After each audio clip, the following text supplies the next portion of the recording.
And welcome to today's training on guest follow-up on Autopilot, building your day 1, 3, 7, and 30 system.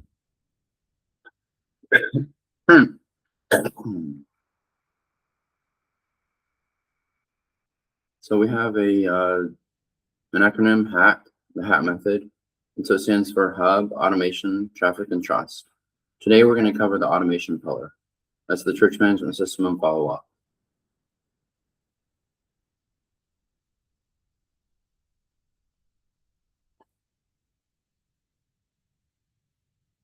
The follow-up problem. Most churches don't have a guest problem, they have a follow-up problem. The average church loses more than 80% of first-time visitors, but not because they weren't interested, but because no one followed up in time. A warm, curious guest from Sunday morning becomes a cold contact by Tuesday afternoon. By day 3, they've mentally moved on. And by day 7, they're either returning to you or they're visiting the church down the road.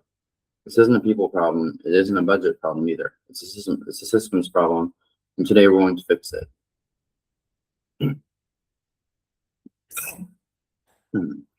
What most churches do today. There are 3 failure modes, and all are compatible with the right system. They do nothing at all. In the church, the guest fills out a connection card, and it goes in the offering plate.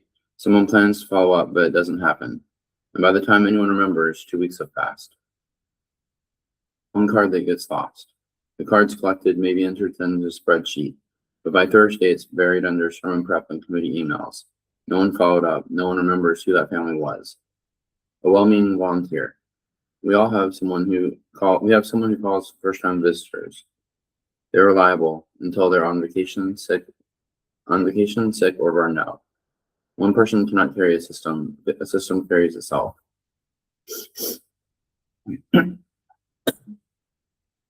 So there's a window of connection. Why day 1 is the most important day in your guest follow-up process. A first-time guest walks through your doors with curiosity, openness, and more importantly, permission for you to reach out. That window starts closing the moment they leave the parking lot. Within 24 hours, they're still warm. The message feels natural and welcome. By day 3, the emotional connection with the church is cooled. They're back into the regular routine. And by day 7, they've either returned to your church or they've quietly moved on. But here's some good news. You don't need a full-time staff member to catch every guest there's this inside that window. You need a system that responds automatically the moment a guest is registered, warm, personal, and on time, every single time. And also a system for follow-up that a staff member can do. Introducing the day 1, 3, 7, 30 system. 4 touch points, 4 distinct purposes, 1 system that runs while you sleep. Day 1, the warm welcome within 24 hours. Day 3, the resource touch, 48 to 72 hours. Day 7, the personal ask, 1 week later. And day 30, the check-in 1 month later. Each touch point has a job, and together they form a system that no visitor falls through.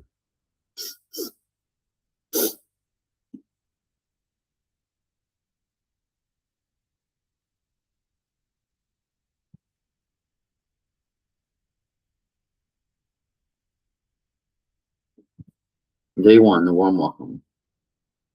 The timing is within 24 hours of Sunday morning. The sooner the better.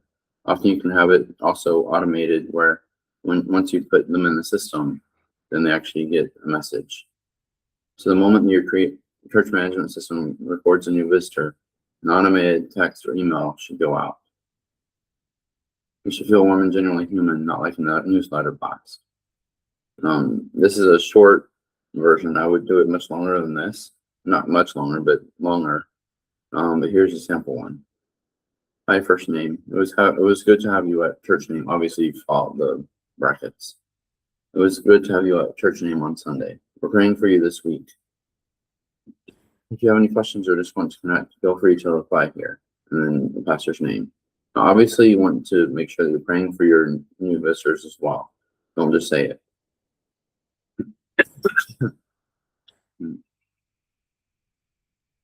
Here's what this message shouldn't include. Links, donation asks, buttons or CTAs, or a list of upcoming events. The goal is to make them feel seen, not marketed to, just genuinely welcomed. Day 3, the resource touch. Timing within 48 to 72 hours after Sunday. Send it Tuesday or Wednesday morning. This is the second touch point, and it should feel helpful, not emotional. You're giving them something useful before you ask anything in return. What to include? You could have a link to one of your church's website pages, like how to get connected or a new here guide. Info about upcoming events, small groups, or simple next step they can take.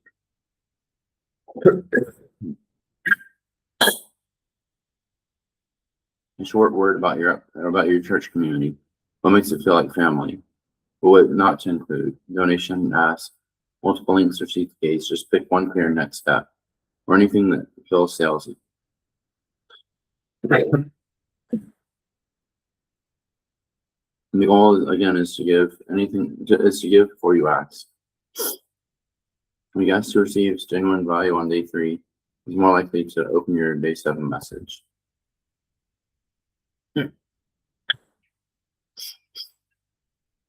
Day 7 is the personal ask. I time it around 1 week after their first visit.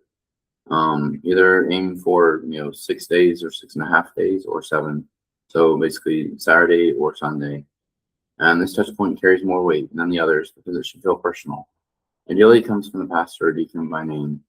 It can still be automated, but every word should feel like it's written for that person. So here's just a small short sample.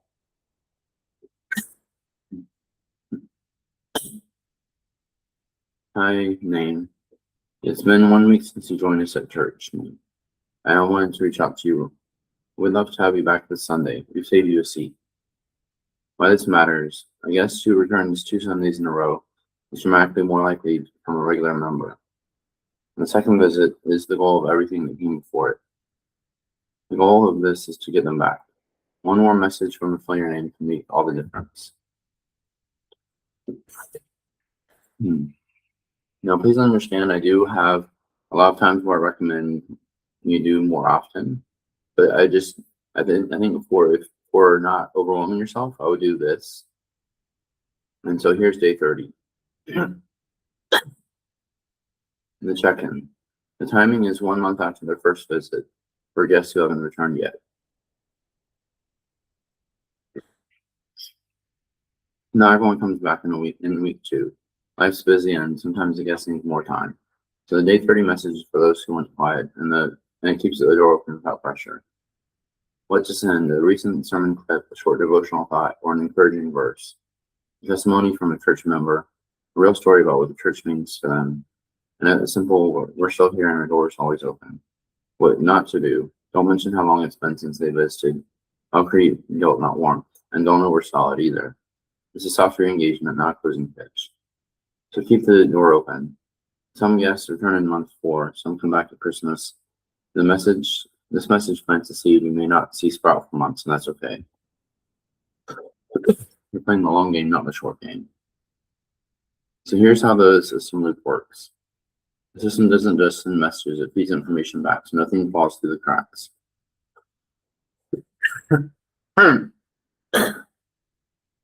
The guest visits Sunday. You fill out a connection card, QR form, or a digital registration, name, phone, and email address. Your church management system. You text a new visitor. The new record is created, and day 1 is automated, and that message fires within the hour. You can even delay it a few minutes, and that's always the best.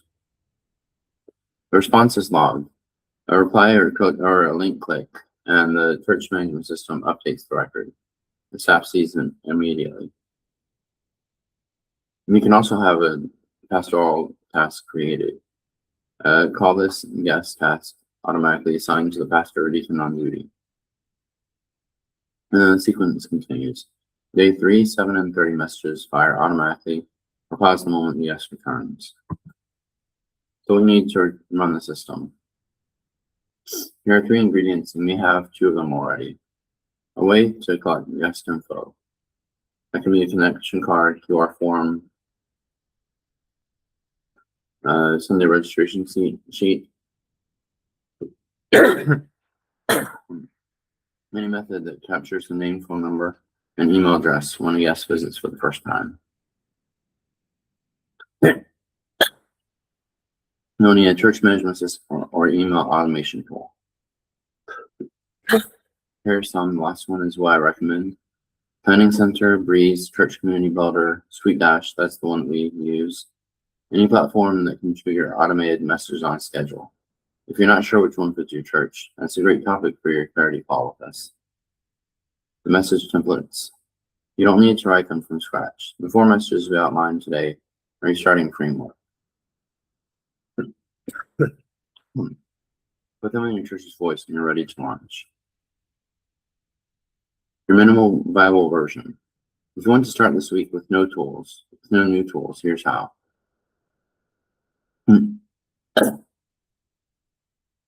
Step 1, create a Google form for connection cards. This can be name, email address, phone number, first visit date. That can be registered as well automatically. Share it as a QR code on Sunday. I would also use a tool like bit.ly to just shorten the link, or to also brand it as well. You can create your church's name or something like that there as well. Step 2 is connect the form to your email tool. So this could be the MailChimp, Gmail Drafts, or another tool that you use. Step 3, write your 4 messages now for days 1, 3, 7, and 30, and save them as email templates. Step 4, when a new visitor submits, add them manually to the sequence and set 4 calendar reminders at each day. Step 5, track responses in a simple spreadsheet. Their name, visit date, messages sent, and whether they return. We'll use Google Sheets for that. Because that can be automated inside of Google Forms. Step 6, when you're ready to automate all this, that's exactly what a church management system handles and what we can help you set up for you.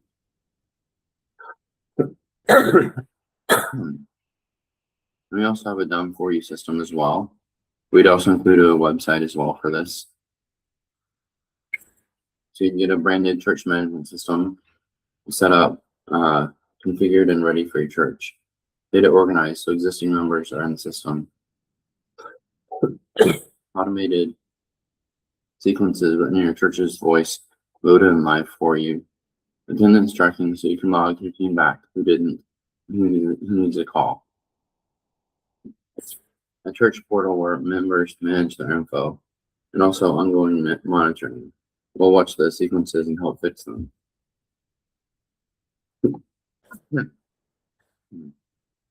So want help growing your church? Just type here FaithVentureMedia.com/clarity, and then we'll help you with booking the call.